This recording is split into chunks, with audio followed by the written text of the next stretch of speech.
प्रधानमंत्री नरेंद्र मोदी ने आज शनिवार को सोशल मीडिया साइट एक्स पर ये जानकारी दी है कि भारतीय जनता पार्टी के नेता, पूर्व गृह मंत्री और पूर्व उप प्रधानमंत्री लालकृष्ण आडवाणी को भारत रत्न दिया जाएगा। प्रधानमंत्री मोदी ने कहा कि मुझे ये बताते हुए बहुत खुशी हो रही है कि लालकृष्ण आडवाणी जी को भारत रत्न से सम्मानित किया जाएगा। पीएम ने कहा कि आडवाणी हमारे समय के सबसे सम्मानित राजनेताओं में से एक हैं। भारत के विकास में उनका महत्वपूर्ण योगदान है।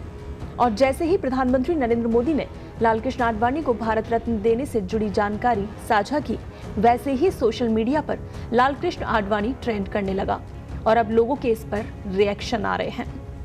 लोग तमाम तरह के रिएक्शंस दे रहे हैं।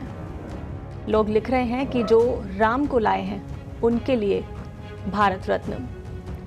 आइए अब हम आपको लालकृष्ण आडवाणी की उस राम रथ यात्रा के बारे में बताते हैं जिसने उत्तर प्रदेश की सियासी तस्वीर और तकदीर दोनों बदल कर रख दी। साल 1990 की 25 सितंबर को आडवाणी की अगुवाई में गुजरात स्थित सोमनाथ से यूपी स्थित अयोध्या के लिए एक यात्रा निकली थी। इसे नाम दिया गया राम रथ यात्रा।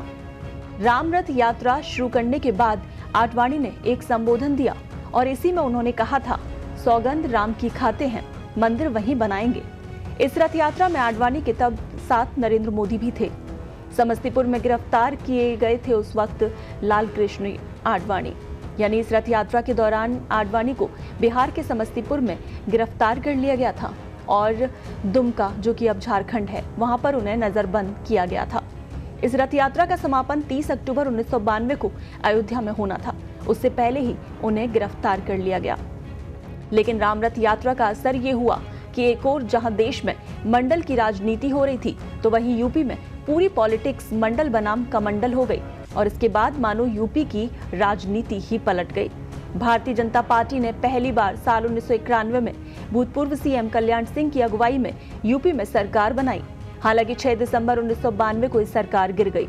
इसके बाद फिर साल 1997 में कल्याण सिंह, 1999 में रामप्रकाश गुप्ता, सन 2000 में राजनाथ सिंह मुख्यमंत्री बने। फिर साल आया 2017 का वो वक्त जब भारतीय जनता पार्टी ने प्रचंड बहुमत के साथ सत्ता हासिल की और योगी आदित्यनाथ सीएम बने।